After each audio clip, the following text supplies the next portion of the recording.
Séforis adormecia ao cair da tarde, tingida pelas sombras douradas que desciam pelas colinas da Galileia. O mercado silenciava aos poucos, as jarras eram recolhidas, os pães contados, os olhos das mulheres se voltavam para seus filhos, frutos vivos que justificavam seus nomes e seus lugares no mundo.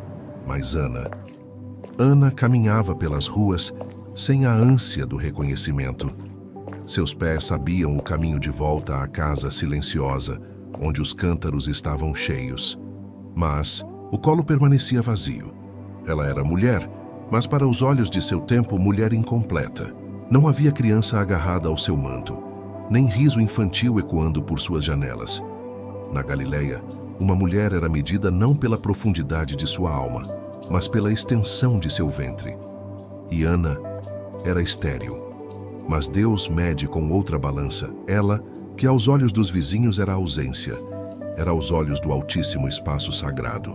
Um ventre selado, sim, mas selado como se sela um altar, com promessa e reverência.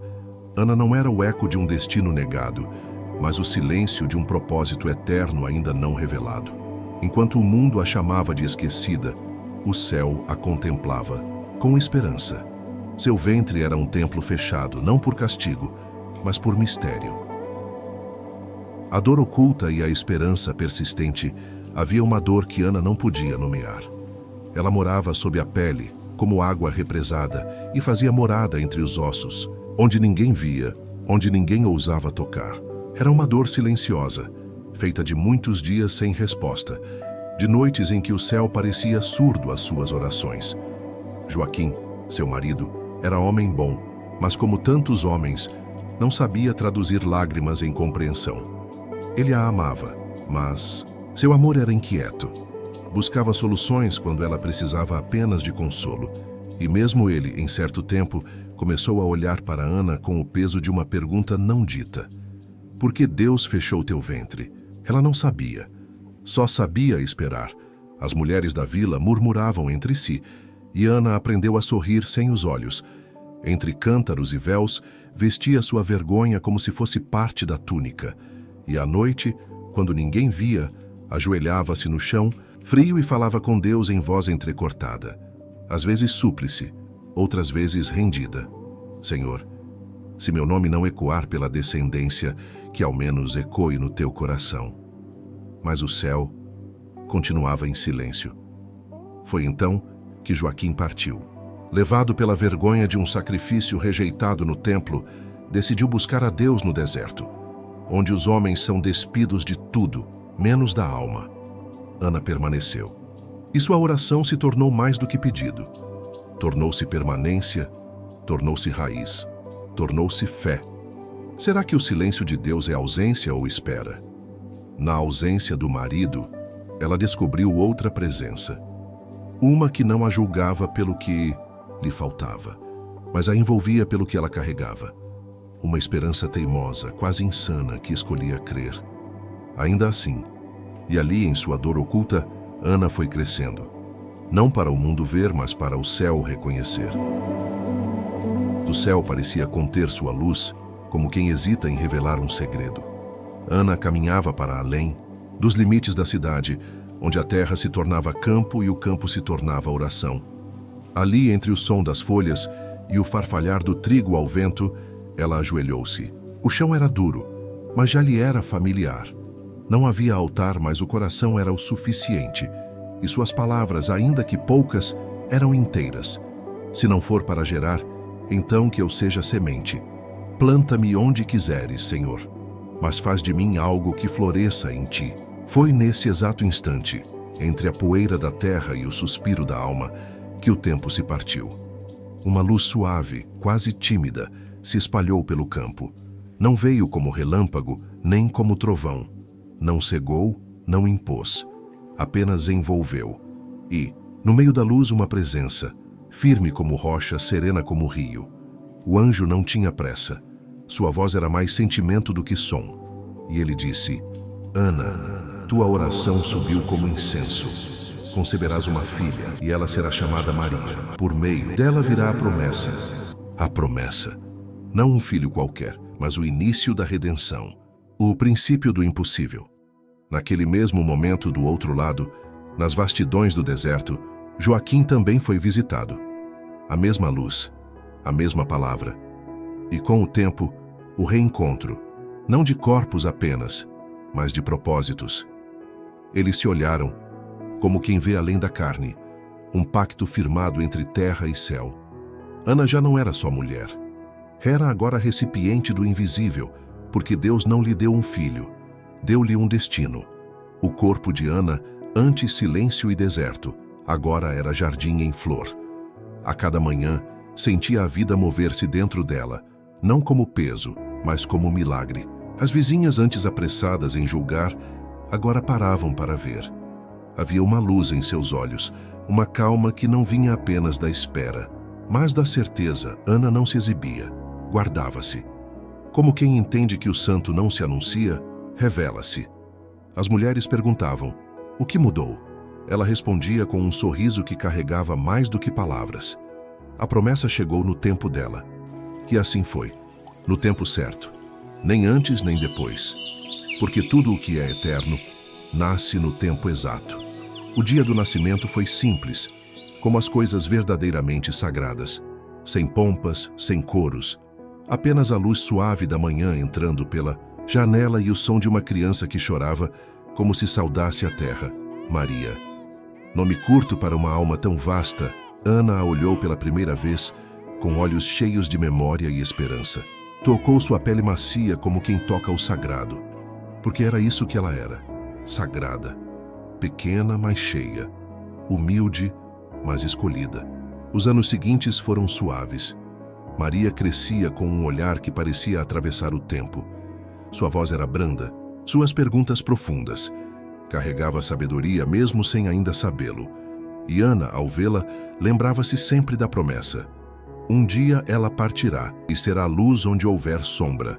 Mas, por enquanto, ela era filha. E Ana, finalmente, era mãe. Não de qualquer criança, mas daquela que carregaria em si o eterno. Era tempo de cumprir o voto. Ana sabia. Cada dia ao lado de Maria era uma gota doce de eternidade, mas também um fio a menos no tecido do apego. Desde o nascimento, havia prometido: a filha seria consagrada, seria do templo, seria de Deus. E agora ela crescia. Já não era bebê no colo, mas menina nos caminhos. E seu olhar, tão calmo, parecia compreender o que nem mesmo Ana ousava explicar. O dia chegou com o canto triste das pombas no telhado. Joaquim preparou o manto, Ana as oferendas, mas nenhum tecido cobria o vazio que começava a se formar no peito. A subida até Jerusalém foi silenciosa. Cada passo, uma oração. Cada lembrança, uma despedida. Quando enfim chegaram ao templo, o mundo pareceu parar. Havia crianças correndo, homens negociando, mulheres oferecendo sacrifícios, mas tudo ao redor de Ana era como vento distante. Ela se ajoelhou. Não chorou. Apenas fechou os olhos, apertou as mãos da filha e disse: você não é minha, és promessa, e tudo o que é promessa deve voltar ao doador. Não foi uma entrega, foi uma oferta. Como incenso queimando no altar, desaparecendo aos olhos, mas subindo até o céu. Maria entrou no templo como quem entra em casa, sem medo, sem hesitar. E Ana, do lado de fora, sentiu o silêncio retornar. Mas agora havia propósito. Voltou para Séforis. A casa parecia maior, mas não vazia. Havia eco, o eco de uma fidelidade cumprida. Ana cuidava dos jardins, das velhas jarras, das palavras do marido. Mas dentro dela crescia um legado invisível. E um dia, muitos anos depois, chegou a notícia. Maria, já prometida a José, estava grávida, não de homem, mas do espírito. Ana não tremeu, não duvidou. Ela reconheceu. Porque quem carrega uma promessa, reconhece a promessa quando ela floresce. Tempo passou sobre Ana como brisa sobre rocha, lentamente, suavemente, moldando mais do que tirando. Os cabelos se tornaram prata, os passos mais lentos, mas o espírito... Oh, o espírito era chama. A notícia chegou pela voz de José. O menino nascera. não em casa, mas em abrigo de animais, não cercado por reis, mas por pastores e estrelas. Ana sorriu, porque assim são os mistérios de Deus, escondidos aos olhos do mundo, mas revelados ao coração atento. Dias depois, Maria veio visitá-la, trazendo nos braços o pequeno Jesus, nome doce e eterno. Ana o tomou nos braços. Sentiu o calor de sua pele, o peso leve de um corpo que sustentaria a cruz do mundo. E nos olhos daquele menino, ela viu todos os séculos convergindo num olhar de amor. Silêncio. Nenhuma palavra foi dita. Não era necessário. O sagrado, às vezes, só precisa ser contemplado. Ela beijou-lhe a fronte e disse, com voz quase de salmo, "Você é a ponte, e ele, o caminho." Os dias que seguiram foram calmos. Ana sabia, sua missão não era brilhar, mas preparar o lume.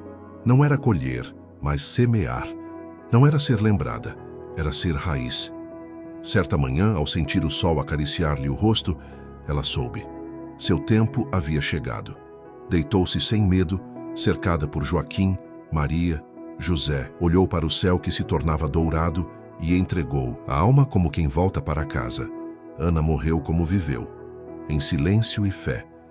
E sua história, esquecida pelos homens, foi escrita no alto, com letras de fogo no livro do Eterno.